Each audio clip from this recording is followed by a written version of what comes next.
Assalamualaikum warahmatullahi wabarakatuh. Kembali lagi di channel Teman Misterius. Apa kabar kalian semua? Semoga sehat selalu dan semoga diberi kelancaran dalam segala urusannya. Di kesempatan kali ini saya Dayun akan membawakan sebuah cerita yang berjudul Teror Arwah Juleha, wanita yang meninggal saat hamil 6 bulan. Bagaimana dan seperti apa kelengkapan ceritanya? Tentunya tak usah berlama-lama, langsung saja kita masuk ke ceritanya.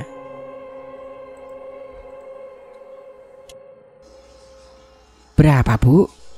Tanya Mbak Amida yang akan membayar belanjaannya di warung. Udah, nggak usah dibayar. Biar nanti saya yang bayar.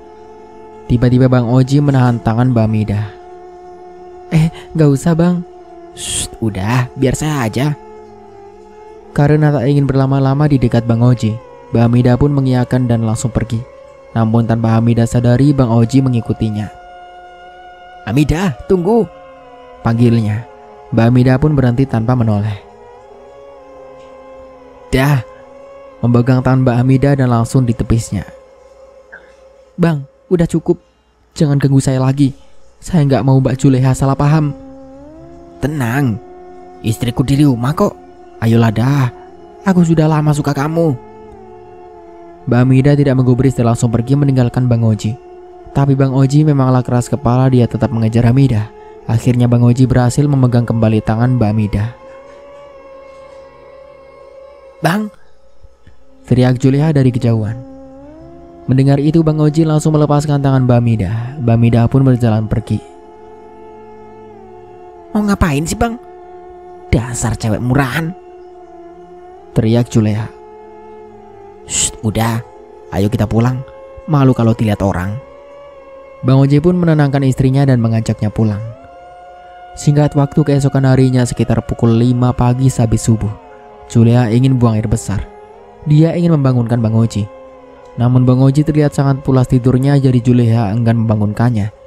Sehingga dia memutuskan untuk pergi ke sungai sendiri. Toh sudah jam 5. Dulu hanya orang kaya saja yang punya WC. Sedangkan orang biasa seperti Juleha ini, kalau buang air besar ke sungai. Juleha berjalan dengan senter di tangannya dan handuk di bahunya. Dia tengah hamil 6 bulan dan sebulan lagi akan diadakan upacara mitoni atau 7 bulan. Aduh, capek juga ya. Apalagi nanti kalau udah 9 bulan. Keluhnya dengan mengelus perut dengan tangan satunya. Sesampainya di sungai, Juleha hati-hati menginjak peh di tepi sungai itu dan berjongkok sampai pantatnya terbenam di air. Aduh, sakit banget gara-gara semalam makan pecel lele. Pasti gara-gara sambal yang aku makan kebanyakan. Juleha mengelus perutnya. Aduh, malah jatuh lagi. Handuk yang berada di pundaknya jatuh dan Juleha berusaha mengambilnya sebelum terhanyut jauh. Tanpa disangka Juleha salah menginjakkan kaki, membuatnya terpeleset dan kepala bagian belakang mengenai peh atau adukan semen itu. Sementara Juleha pingsan seketika dan perlahan tubuhnya melorot ke sungai, membuatnya tenggelam. Sekitar pukul 7 pagi, Bang Oji bangun dan mencari Juleha istrinya untuk meminta dibuatkan kopi. Namun Bang Oji tak kunjung menemukan Juleha. Dia pun memutuskan untuk membawanya sendiri dan meminumnya di teras rumah. Oji, santai ya, sapa seorang pria bernama Adi, teman dari Oji. Iya nih, sini mampir. Nanti aja, saya sudah kebelet.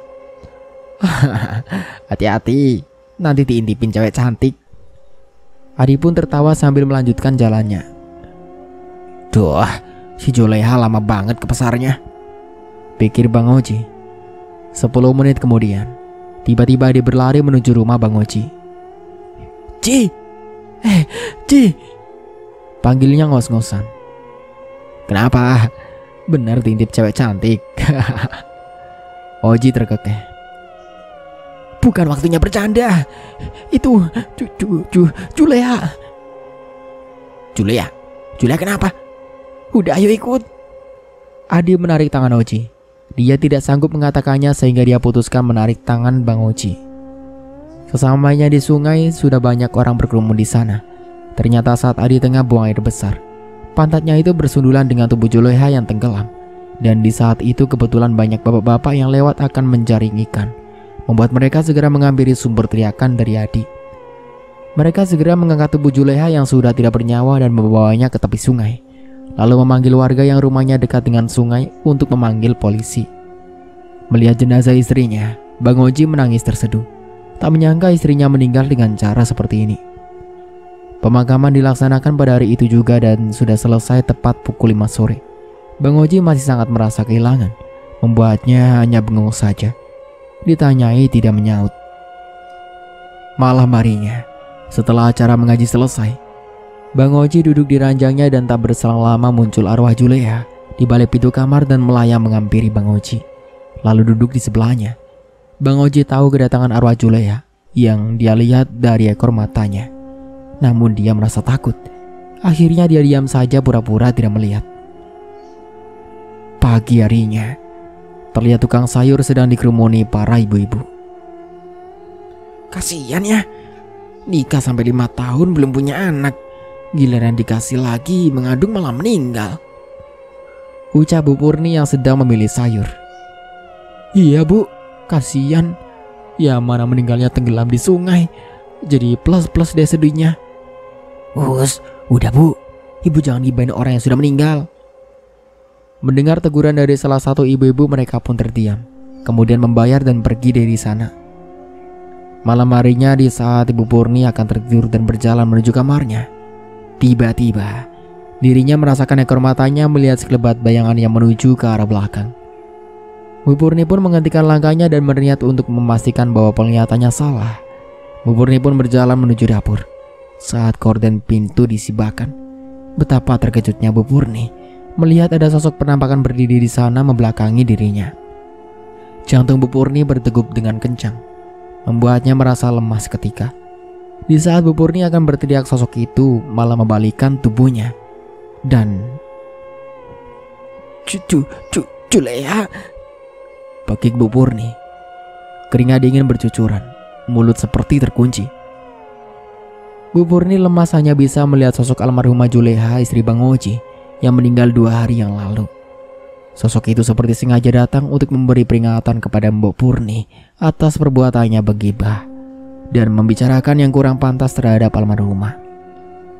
Di sisi lain, Bang Oji terlihat murung duduk sendiri di teras sambil memandangi hujan dengan sebatang rokok yang dihisap dalam-dalam.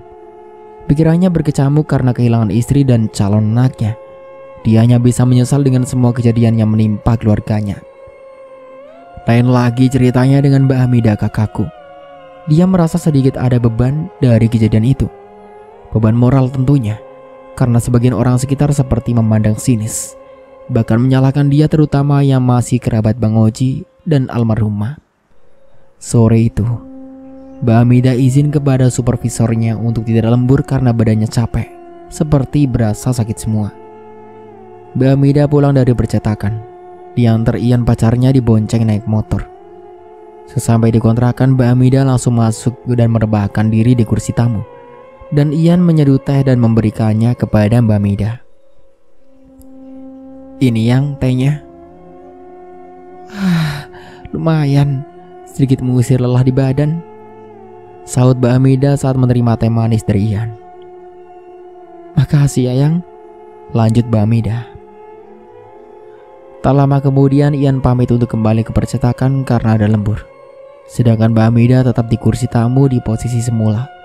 Karena lelah dan kantuk yang tak tertahan, Mbak Hamidah ketiduran sampai malam di kursi tamu.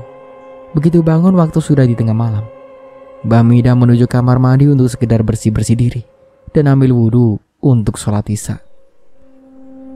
Setelah sholat, kantuk kembali menyerang dan Mbak Hamidah merebahkan diri di kasur setelah minum jamu masuk angin yang dia beli di warung waktu pulang bareng Ian tadi sore. Sayup-sayup antara sadar seperti setengah bermimpi, Mbak Hamidah seperti mendengar ada yang berbisik pelan sekali. Bangun, bangun, bangun. Suara yang tadinya pelan seketika menjadi kencang, mengagetkannya. Seketika langsung kebangun karena kaget. Suara itu seperti tepat di telinganya. Mbak Hamidah mengarahkan pandangan ke semua bagian dalam kamar, tapi tidak ada siapapun, hanya ada dia. Mbak Hamidah terhenyak saat matanya mengarah ke kalender yang tergantung di dinding kamarnya. Gambar di kalender itu jadi hidup dan tersenyum padanya dengan senyum yang sangat menakutkan. Mbak Hamidah bergidik, seluruh badannya merinding dari kepala sampai kaki. Astagfirullahaladzim, teriak Mbak Hamidah. Wajah almarhumah Juleha, istri Bang Oji, menatap tajam kepadanya seperti penuh amarah di kalender itu. Dengan mulut seperti tercekat, Mbak Hamidah mencoba melafazkan doa-doa, surat-surat dan ayat suci Al-Quran yang ia bisa. Gambar di kalender yang sebelumnya ada di dalam foto artis cantik itu bisa bicara, ketawa bahkan menangis. Dalam pandangan Mbak Hamidah, wajah yang ada di kalender itu adalah wajah Juleha, istri dari Bang Oji. Wajah yang pucat dan kebiruan seperti tidak ada darah yang mengalir. Kenapa kamu rusak rumah tanggaku? Aku gak rela. Aku gak tenang di alam kubur. Tega sekali kau, Hamidah, menghancurkan rumah tanggaku. Di mana hati nuranimu sebagai seorang perempuan? Sosok itu dengan penuh emosi marah-marah sebentar kemudian menangis. Mbak Hamidah hanya diam seperti kena sirap mendengarkan semua yang sosok itu katakan tanpa bisa menimpali omongan sosok itu, apalagi menjelaskan. Lidah terasa kaku, mulut seperti diplester. Dalam batin Mbak Indah berharap semoga azan subuh segera berkumandang. Dan benar saja, setelah mulut terasa tercekat, badan gak bisa digerakkan. Tiba-tiba azan subuh berkumandang. Sosok itu diam. Dia seperti tidak nyaman dengan suara azan subuh. Tiba-tiba sosok itu berubah jadi asap dan menghilang. Kalender itu kembali seperti semula. Kembali yang terlihat wajah artis ibu kota yang lagi naik daun kala itu. Wajah artis cantik idola Mbak Hamidah. Dengan mengucap syukur alhamdulillah, Mbak Hamidah langsung beranjak dan hampir menjerit. Teriak sekuat-kuatnya. Dia berlari keluar dan menuju musola yang ada tidak jauh dari kontrakan. Beberapa ibu-ibu dan orang-orang yang mau sholat subuh di musola melihat Mbak Hamidah berlari seperti dikejar setan. Mereka menjadi heran. Sesampainya di musola, badan Mbak Hamidah lunglai jatuh di lantai musola dan tak sadarkan diri. Semua orang yang ada di musola berkerumun dan berusaha menolong Mbak Hamidah agar sadar. Hidung Mbak Hamidah dikasih minyak kayu putih, jempolnya dipijit-pijit.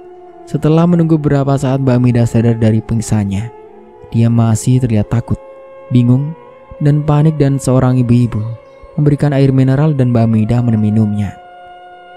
Mbak Hamidah sudah sedikit tenang, dan ibu-ibu yang memberikan air mineral itu bertanya pelan-pelan. Neng, kenapa? Tanya ibu itu. Saya takut, Bu. Jawab Mbak Hamidah dengan wajah masih ada sisa-sisa ketakutan teringat kejadian semalam. Coba ceritakan ke ibu, lanjut ibu itu.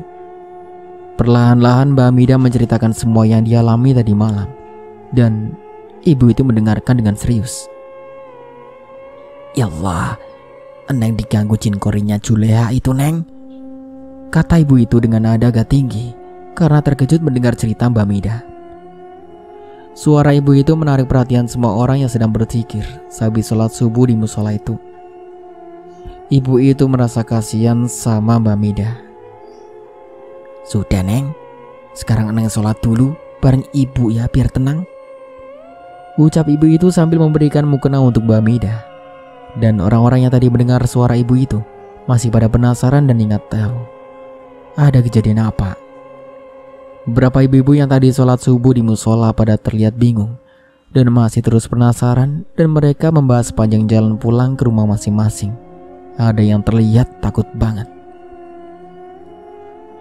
Juleha, arwahnya gentayangan, celetuk salah satu dari mereka. Dan suara celetukan ibu itu kedengaran sama Mbok Purni yang sedang mengantri beli nasi uduk di tempat biasa tukang jualan nasi uduk dan makan makanan untuk sarapan. Dengan suara dipelankan, Mbok Purni hanya ke ibu-ibu yang nyeletuk tadi. Emang ada apa? Kok lo bilang gitu? Tanya Mbak Purni. Tuh, adanya diganggu sampai arwahnya si Juleha. Jelas ibu-ibu itu. Apa? Mbak Purni kaget dan mukanya berubah jadi kecut. Dia juga belum lama didatangin sama sosok hantu Juleha. Mbak Purni jadi ketakutan banget. Dia masih ingat sekali muka pucat dan seremnya kayak apa waktu sosok itu ngedatengin dia. Aduh, mana pesanan gue? Lama banget sih lo. Mbak Purni dengan nada kesel marah setengah meneriakkan tukang nasi uduk itu. Dengan buru-buru Mbak Purni mengambil pesanan nasi uduknya, ngasih duitnya dan berlalu dengan cepat. Ternyata beneran arwah Juleha gentayangan. Kirain cuman gue doang yang didatengin. Bisikan hati Mbak Purni sambil jalan setengah berlari. Sementara Mbak Hamidah masih terduduk di musola ditemani ibu yang tadi ngasih air mineral seperti enggan mau pulang. Masih kebayang wajah Juleha yang mengerikan.